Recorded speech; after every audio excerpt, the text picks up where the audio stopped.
नीश Goenka, chairman MSME development forum. मेरे साथ धनंजय सिंह जी हैं जो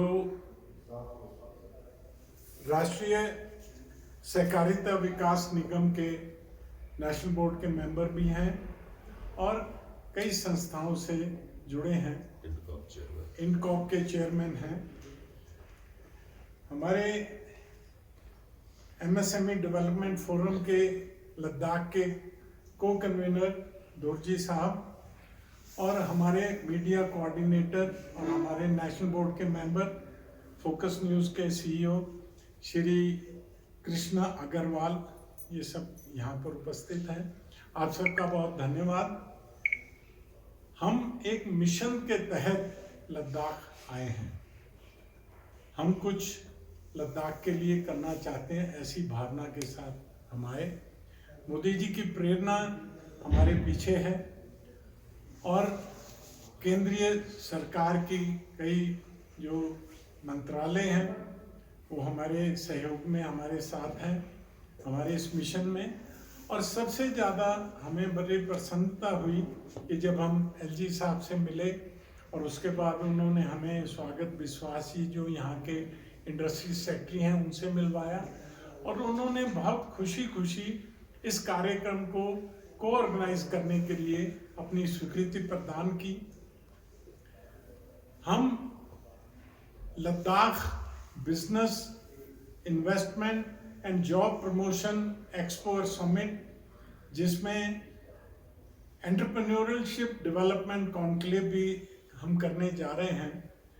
हमारा उद्देश्य है कि हमारे देश का ये जो सिरमौर है, मोदी जी ने कहा है कि Ladakh is the forehead of the country, तो उसी प्रेरणा से देखते हुए हम लद्दाख के लिए कुछ करना चाहते हैं। लद्दाख के लोग हमारी सुरक्षा के लिहाज से भी और अन्य कई कारणों के कारण से ये हमारे देश की बहुत बड़ी एक जैसे सिरमौर है और हमारा माथा है।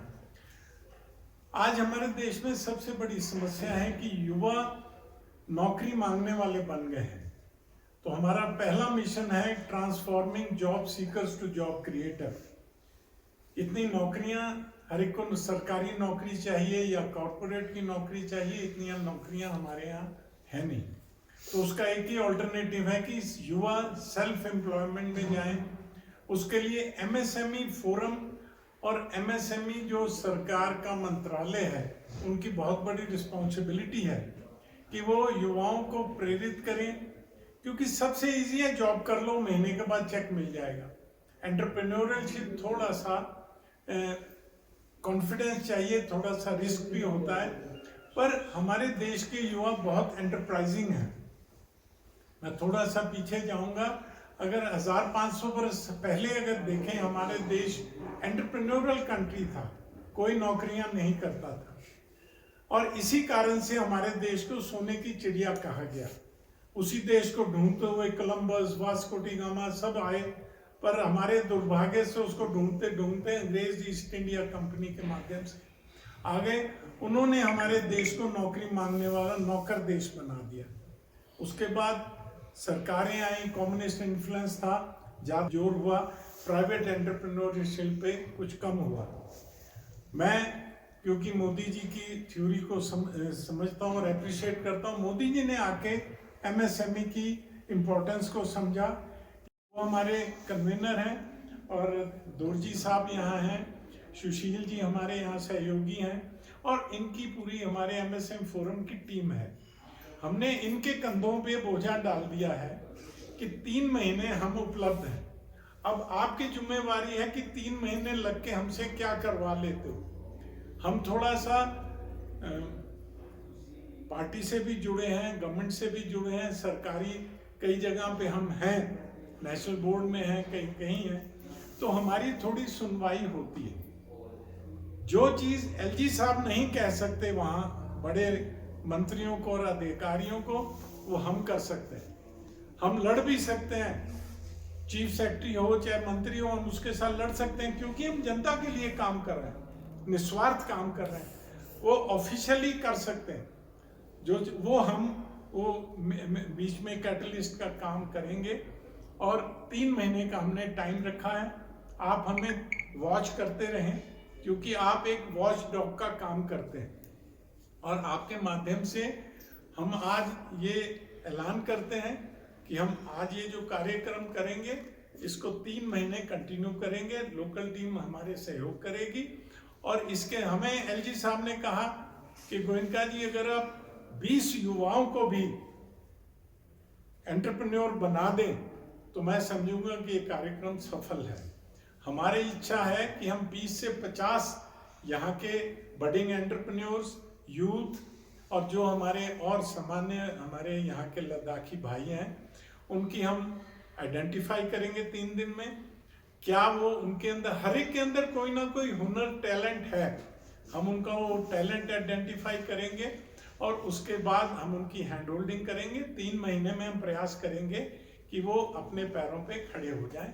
इस उद्देश्य से हम आए हैं और इसी उद्देश्य से 2-3 दिन की ये जो कॉन्फ्रेंस है वो चलेगी। आपका सहयोग अपेक्षित है। धन्यवाद। सर, आपने बोला कि आप एक एडवोकेसी यानी कि एक वकील की तरह गवर्नमेंट और जो यहाँ के जो युवा है या जो भी इस फील्ड में है, बिजनेस फील्ड में है, काम कर रहा है, तो यहाँ पर ऑलरेडी बहुत सारे ऐसे गवर्नमेंट ने ऐसे बहुत सारे ऐसे छोटे मोटे जो स्मॉल स्केल्स इंडस्ट्रीज़ खोला है, तो काफ़ी युवाओं ने भी इसे ले लिया, इसे स्कीम्स ले लिया।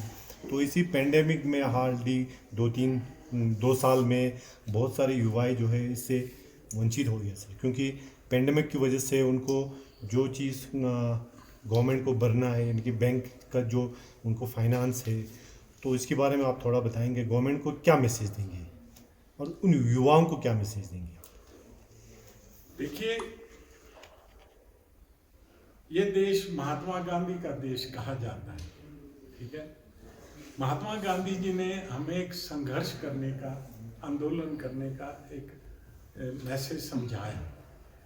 हमें जो चाहिए, इवन घर में भी 2 बार रोए नहीं तो माँ भी दूध नहीं पिलाती, पर कौन कितना ऊपर तक पहुंच सकता है वो एक सवाल हो जाता है। हम भाई की तरह, उनके सहयोगी की तरह और निस्वार्थ भाव से सेल्फलेसली यहाँ आए हैं। आज सरकार में हमारी इसलिए चलती है कि हमने 2014 में ये कार्यक्रम शुरू किए थे, 40 प्रोग्राम कर चुके हैं। हमने अपनी क्रेडिबिलिटी इस्टेब्लिश की है कि yes, they are honestly and dedicatedly doing this job. तो हमारे युवा भाइयों को मैं ये कहना चाहता हूँ कि थोड़ा संघर्ष करना पड़ता है। मैंने जैसे कहा कि एंटरप्रेन्योर बनने के लिए अपने आप में कॉन्फिडेंस हो और थोड़ा सा रिस्क लेने की पावर हो और संघर्ष करने का मादा हो। तो आज अगर बिल गेट बनना है तो बिल गेट इसी तरह बना है। इवन अंबानी जो थे वो भी एक पेट्रोल पंप पे पेट्रोल पाते थे, संघर्ष किया, उनको अपने आप पे कॉन्फिडेंस था, बन गए। तो मैं युवाओं को कहना चाहता हूँ कि आपके अंदर बहुत टैलेंट है। पहली बात है उसमें विश्वास करो और आगे बढ़ने के लिए कदम बढ़ाओ। नौकरियां बहुत ज़रूरी हैं, पर नौकरी करने वाला, अब मान लीजिए एक गांव में रहते हैं, घर में रहते हैं, माँ बाप हैं, आप नौकरी करोगे, दिल्ली चले जाओगे, माँ बाप का ध्यान कैसे करोगे? आपके गांव की तरक्की कैसे करोगे? पलायन कर लोगे तो वहाँ क्या होगा, उसकी तरक्की कैसे होगी? तो दूसरा आपका ये जिम्मेवारी है। अब आगे बात की बैंकों से, पेंडेमिक में समस्याएं, तो कहीं ना कहीं देखिए यहाँ के कुछ सामाजिक कार्यकर्ता होंगे, आपने बताया कई संस्थाएं बनी, कुछ लोग होंगे, हर एक जगह कुछ अच्छे लोग भी हैं, कुछ अपने स्वार्थ के लिए आते हैं, पर उनमें 2, 4, 5, 10% लोग निस्वार्थ होते हैं। हम उनको आइडेंटिफाई कर रहे हैं, जो लोग इस समाज के लिए कुछ करने के लिए, क्योंकि शहीद भगत सिंह ऐसे तो नहीं उसने बम फोड़ दिया था, उसके अंदर कोई फीलिंग थी। ऐसे हर समाज में, हर क्षेत्र में ऐसे लोग हैं। हम उनको आइडेंटिफाई करके इकट्ठा करेंगे, क्योंकि दिल्ली से हर समय हम बम नहीं फोड़ सकते। हम उनके माध्यम से उन युवाओं तक पहुंचेंगे। उनका, जैसे आपने बताया बैंकों से लोन नहीं मिल रहे, अब हमारी थोड़ी ताकत थी हमने सिड भी है, स्मॉल इंडस्ट्रीज डेवलपमेंट बैंक, उसका काम है कि सारी MSMEs को, स्मॉल इंडस्ट्रीज को, स्मॉल एंटरप्रेन्योर्स को फंडिंग करवाना। जितने बैंक हैं, जितनी NBFCs हैं, उनको फंडिंग सरकार उनको देती है, सिडबी को, और सिडबी आगे इन बैंकों को और इन NBFCs को देती है। हमने अपनी प्रभाव से कह लीजिए, हमने उनके डिप्टी मैनेजिंग डायरेक्टर को यहाँ बुलाया है, वो आज पहुँच जाएंगे। उनके इस नॉर्दर्न रीजन के जनरल मैनेजर जो चीफ हैं, उनको यहाँ बुलाया है। 2 और लोग उनके आ रहे हैं। कुछ यहाँ के जो आपके लोकल बैंक हैं, पिछले 15-20 दिन से हमारी टीमें उनको जाके कह रही हैं आप आइए, वहाँ पर लोन मेला लगाइए। और जो ये इनोसेंट हैं, अब हर एक के पास चार्टर्ड अकाउंटेंट्स या वो कंसल्टेंट्स नहीं है कि बैलेंस शीट बना के उनका प्रपोजल बना दें। हमने बैंकों को बोला आपके अंदर सेल होना चाहिए हर बैंक में, जो भोले लोग हैं जिनको समझ नहीं है, उनके लिए प्रोजेक्ट रिपोर्ट तैयार करें। उनको देखिए, बैंक से लोन लेने के लिए पेपर चाहिए, प्रोजेक्ट चाहिए, प्रॉफिटेबिलिटी चाहिए। बैंक को भी तो पैसे देखना मेरे वापस आएंगे कि नहीं, पर हमारे भोले लोग हैं, ये प्रॉपर डॉक्यूमेंटेशन नहीं कर पाते और वो फिर पैसे इनको नहीं मिल पाते। तो मेरा ये कहना है कि हम वो फिल अप द गैप करेंगे। हमारी टीमें जो हैं, हमारे लोकल लोग हैं, हमारे पास कई ऐसे कंसल्टेंट्स हैं जो वॉलंटरी रूप में इस तरह की सर्विसेज प्रोवाइड करते हैं। बैंक फिर जब प्रॉपर है, उनके डॉक्यूमेंट ठीक है, सब कुछ है, फिर भी अगर बैंक नहीं करता तो बैंक की ऐसी तैसी हम करेंगे। हम बैठे हैं दिल्ली में, यहाँ के लोग करेंगे। तो ये एक एग्जाम्पल है कि बैंक लोन है। कई ऐसी गवर्नमेंट की स्कीमें वो उनको नहीं मिलती, वो गेट से ही भगा देते। तो हम इनके लिए इनकी आवाज़ बन के हर तरह से, हमारे 40 प्रोग्राम हो चुके हैं और हम तकरीबन प्रयास करते हैं जो फॉर ऑफ एरियाज हैं वहाँ करें जहाँ इसकी ज़रूरत है। सर एक चीज़ ये भी है ना सर, लद्दाख के विषय में, खासकर लद्दाख जो है वो हार्डली 6 या 7 महीना चलता है यहाँ पर, जो भी बिजनेस हो, सेटअप हो। तो बाकी रेट ऑफ इंटरेस्ट जो है वो पूरे इंडिया में एक ही है। वो तो लद्दाख के लिए कोई कम या बाकी जगहों के लिए वो सिस्टम तो है नहीं। तो लद्दाख के लिए आप क्या करेंगे? क्योंकि खासकर हमें कम से कम 5-6 महीना तो हमें बिल्कुल एकदम इनके हैंग होना पड़ता है। आपने बिल्कुल ठीक कहा। देखिए, पिछले 1 महीने से हमारी टीमें यहाँ आ रही हैं, सर्वे कर रही हैं। ये पॉइंट भी हमारी नॉलेज में आया कि हाउ दे कैन मैच। 6 महीने अगर वो रकम का ब्याज उनको पड़ रहा है और बैंक पैसा आइडल पड़ा है, तो ये मकसद ये होता है, इस टाइप के जो प्रोग्राम करने होते हैं, इनके मकसद ये होते हैं। अब मैं वैसे लद्दाख की पैरवी करूं, मोदी जी कहेंगे यार तू दिल्ली रहता, लद्दाख का तू चाचा बन गया। तो जब हम ये प्रोग्राम यहाँ करेंगे तो हम उनको कहेंगे कि जी हम गए थे, ये वहाँ लोगों की डिमांड है, ये समस्याएं हैं।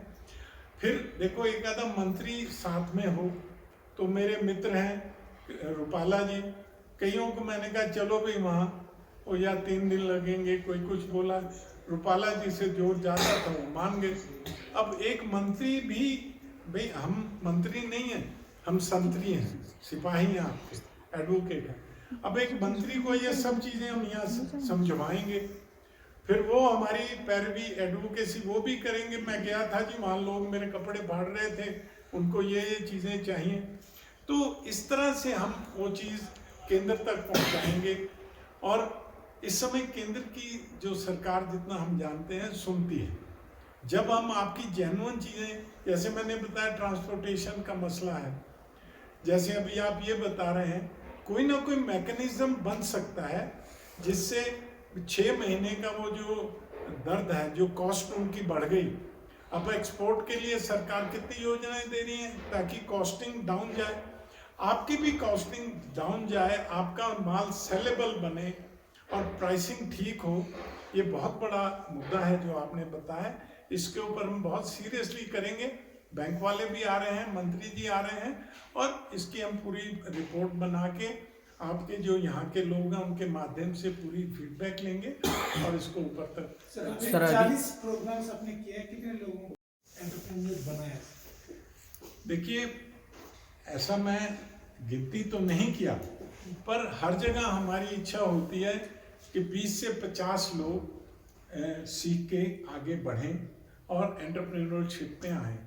तो रफली जितने भी हमने चैप्टर्स में काम किया है, हमें ये है कि 20-30 युवा वो एंटरप्रेन्योरशिप में आए हैं और उन्होंने सरकार की योजनाओं का फायदा लिया है, और मैं समझता हूँ उनके माध्यम से कई और लोगों ने भी उसका बेनिफिट लिया होगा। सबसे बड़ी प्रॉब्लम है अनभिज्ञता, नॉलेज नहीं है, स्कीम्स नहीं है। अभी हमारे साथ हम मिनिस्ट्री ऑफ एमएसएमई के एक जॉइंट डायरेक्टर को मैं लेके आया हूँ।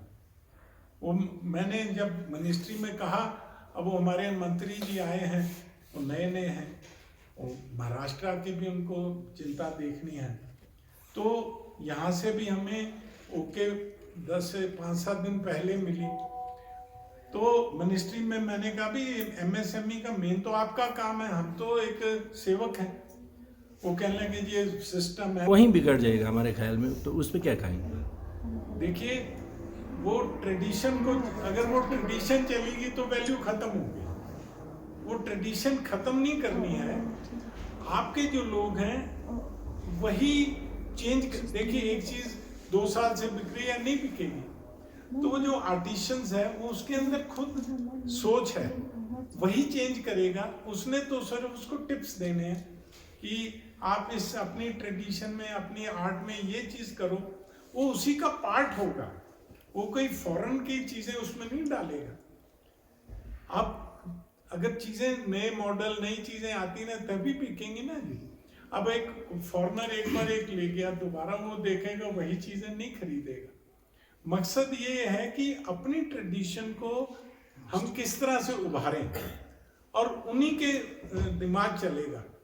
वो तो सिर्फ जैसे कलर हैं, इंटरनेशनल हैं, दुनिया में कुछ और चलते हैं कुछ, तो वो कहेंगे भी ये कलर डाल के देखो आपकी इसमें जेल करता, तो फॉरेनर लाइक करेगा, बाहर का जना लाइक करेगा। नहीं, वो समझ गए सर। ट्रेडिशन को मेंटेन करेंगे तभी वो चीज बिकेगी। नहीं सर, जैसे ये शिंगस्तक का हो गया जो खिड़कियों के ऊपर लगते हैं, उसका एक डिज़ाइन होता है, वो तो एक ट्रेडिशन है। वो दूसरा ये ट्रेडिशन रख के दूसरा डिज़ाइन बना देंगे, वो कौन सा ट्रेडिशन हो गया? वो तो फिर बिगड़ गया ना सर। उसका एक वैल्यू होता है, उसका कुछ रिलीजियस सिग्निफिकेंस हो या ट्रेडिशनल के लिए भी जो हम करेंगे, यहाँ से जो खुशबू और जो वहाँ तक पहुँच सकेगा पहुँचेगा। फिर जब हम 3 महीने के बाद उत्साहित होंगे, आप सब लोगों का सहयोग मिलेगा, ठीक है, तो फिर हम कारगिल में भी कार्यक्रम करेंगे, ताकि लद्दाख होलिस्टिक रूप में होना चाहिए। होता क्या कि जहाँ ट्रेन पहुँचती है, जहाँ पहले जहाज, पहले ज़माने में क्या था, पहले जहाँ जहाज पहुँचते थे, पहले ज़्यादा लोग वहाँ पहुँचते थे, पोर्ट एरिया में डेवलपमेंट होती थी, फिर वो पहुँचते पहुँचते पूरे देश में। तो पूरे लद्दाख का हमारा मिशन है, और कारगिल और भी इम्पोर्टेंट है। सर एक चीज़, आप डायरी की बात कर रहे थे सर, लद्दाख जो है यहाँ पर लैंड काफ़ी वेस्टेड लैंड, बहुत थाउजेंड्स लैक्स में वेस्टेड वो लैंड है सर। तो एग्रीकल्चर सेक्टर में खासकर जब डायरी की बात कर रहे हैं तो फूडर का यहाँ पर काफ़ी शॉर्टेज पड़ेगा, क्योंकि यहाँ पर ऑलरेडी वो है। तो इस एग्रीकल्चर सेक्टर में आपका ये एमएसएमई कितना कार्यकर रहेगा और क्या क्या सपोर्ट रहेगा लोगों को, क्या क्या उसमें अपने धनंजय सिंह जी को बीच में लाने का करूँगा। एग्रीकल्चर में और ये सारा जो कोऑपरेटिव सिस्टम है, ये किस तरह से बेनिफिशियल होगा। और इस समय ऑर्गेनिक जो यहाँ का है, मेरे घर में भी वो एक सब्जी 100 रुपये किलो आती है, ऑर्गेनिक 500 रुपये किलो आती है। पता नहीं वो ऑर्गेनिक है कि नहीं, पर लद्दाख की तो जेन्युइन ऑर्गेनिक है। तो मैं धनंजय सिंह जी से निवेदन करूंगा वो इस पे थोड़ा। मैं धनंजय कुमार सिंह, भारत सरकार के राष्ट्रीय सहकारी विकास निगम के प्रबंधन मंडल का सदस्य हूँ। सहकारिता का नाम आपने सुना होगा, जानते होंगे, कोऑपरेटिव। और जब से अमित शाह जी ने इस मंत्रालय का कार्यभार संभाला है, तब से इसकी चर्चा थोड़ा ज्यादा हो रही है। सहकारिता एक ऐसा विषय है जिसके माध्यम से गांव का कृषि क्षेत्र और गांव की गरीबी ये दूर करने में इसका बहुत बड़ा अहम योगदान है। छोटी छोटी पूंजी, कुछ लोगों की छोटी छोटी पूंजी मिलाकर के एक पूंजी एकत्र करना और उसमें सहयोग सरकार का लेकर के बड़ी पूंजी के माध्यम से व्यवसाय करना और उस व्यवसाय के माध्यम से लाभ कमाना और वो अपने सदस्यों के बीच में वितरित कर देना। कृषि का क्षेत्र पूरी तरह से सहकारिता के द्वारा पूरे देश में जो फर्टिलाइजर है, बीज है, इसके माध्यम से ही एक बड़ा इंफ्रास्ट्रक्चर बनाई है। ग्रीन रिवॉल्यूशन का नाम आपने सुना है, व्हाइट रिवॉल्यूशन का नाम आपने सुना है, और अब ब्लू रिवॉल्यूशन पर भी भारत सरकार काम कर रही है। तो ये ग्रीन रिवॉल्यूशन क्या था? ग्रीन रिवॉल्यूशन था जब हमारे देश में खाने की कमी थी, अनाज नहीं होता था, बाहर से हम लोग आयात करते थे। अमेरिका से एक वो लरमा रोजा गेहूं आता था जो वहाँ फेंक दिया जाता था समुद्र में, वो खाने के लिए आता था, तो यहाँ लोग खाते थे। लोग आज़ादी के बाद की बात। तो गांव-गांव में एक हर पंचायत 7-8 पंचायतों को मिला करके एक सहकारी समिति बनाई गई, प्राइमरी एग्रीकल्चर कोऑपरेटिव सोसाइटीज, ताकि उनके माध्यम से उन्नत किस्म के बीज और खाद दीजिए। पशुपालन और डेयरी, एक प्रश्न उसने आपने उठाया फॉर्डर कि वो आप पशुपालन करेंगे तो उनको चारा कहाँ से आएगा? अब ये चारा कहाँ से आएगा? ये चारा इसी जमीन से पैदा होगा, तभी तो वो सस्ता मिलेगा। तो अब उस चारे के लिए कौन सा मैकेनिज्म हम यहाँ पर डेवलप करेंगे, कम समय में ज़्यादा चारा उत्पन्न हो? तो ये कृषि वैज्ञानिक हमारे जो हैं ये लगातार काम कर रहे हैं, और हाई एल्टीट्यूड पर बहुत अच्छी अच्छी सब्जियां भी उगाई जा रही हैं, ये कृषि वैज्ञानिक सब कर रहे हैं। वो सारी चीजें यहाँ पर लेकर के आएंगे और ये जरूरत पूरी करेंगे। इस दिशा में अभी तो एमएसएमई की तरफ से, आपके एमएसएमई फोरम की तरफ से इसमें सर्वे हुआ है। मैं पहली बार आया हूँ, तो थोड़ा सा हमको भी आप लोगों के माध्यम से जानने का अवसर मिल रहा है, और थोड़ा सा देख ताक करके ये डेवलप करेंगे। और निश्चित रूप से आपका 20 युवकों का जो टारगेट है कि 20 एमएसएमई से 20 चीज़ें निकलेंगी, 20 एंटरप्रेन्योर डेवलप होंगे, तो हम भी कोशिश ये करेंगे कि कम से कम इतने ही कोऑपरेटिव संस्थाएं भी यहाँ पर खड़ी हो जाएं इस बीच में। मैं उसमें थोड़ा ऐड करूँगा कि अमूल है और ये कई संस्थाएं हैं जो कोऑपरेटिव की सबसे बड़ी एग्जांपल है, and they are grown very big.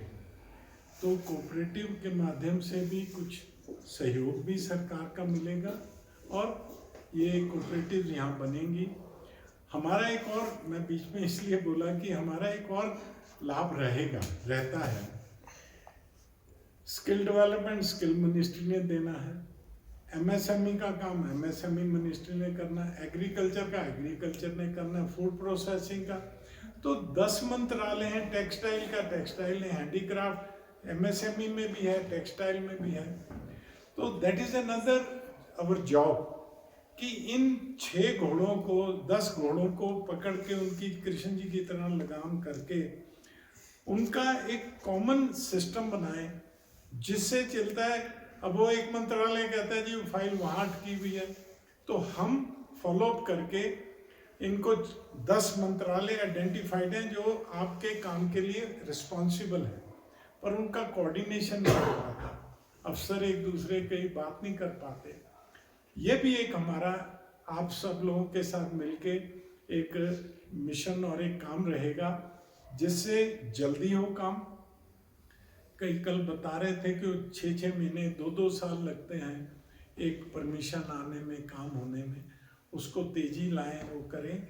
ये भी हम एक जिम्मेवारी, हमें किसी ने जिम्मेवारी दी नहीं है, हमें किसी को रिपोर्ट कार्ड नहीं देना है, हम सेल्फ हम वॉलंटियर लोग हैं, पर ये ज़रूर है कि जहाँ पर हम आते हैं मीडिया क्वेश्चन करता है कि आप आए थे जी 3 महीने का था, क्या हुआ। हमारे को अपने आप को जवाब देना है। We are responsible to ourselves. तो उसके लिए हम खुद रिसर्च करते रहते हैं, स्टडी करते हैं। कई बार रात को 1-1 बजे तक बच्चे गुस्सा करते हैं कि पापा इतना तो आपने एग्ज़ाम देते हुए रिसर्च स्टडी नहीं की होगी। तो इट्स ए बिग रिस्पॉन्सिबिलिटी जो हमने खुद ही ली है और हम खुद ही उस पर काम कर रहे हैं। And we are trying to pay back to the community. हमें बहुत कुछ मिला, बहुत कुछ समाज से मिला, देश से मिला। We are ourselves well off, but we want to pay back. and Ladakh अगर कुछ होगा तो हमें जो खुशी मिलेगी और उस खुशी के साथ एक फ्रिंज बेनिफिट मिलता है। आज मोदी जी, मैं कुछ नहीं हूँ, पर मोदी जी शायद मेरे को इसलिए करते हैं, उनको लगता है कि गोयनका कुछ कर रहे हैं, तो वो बेनिफिट मिलता है।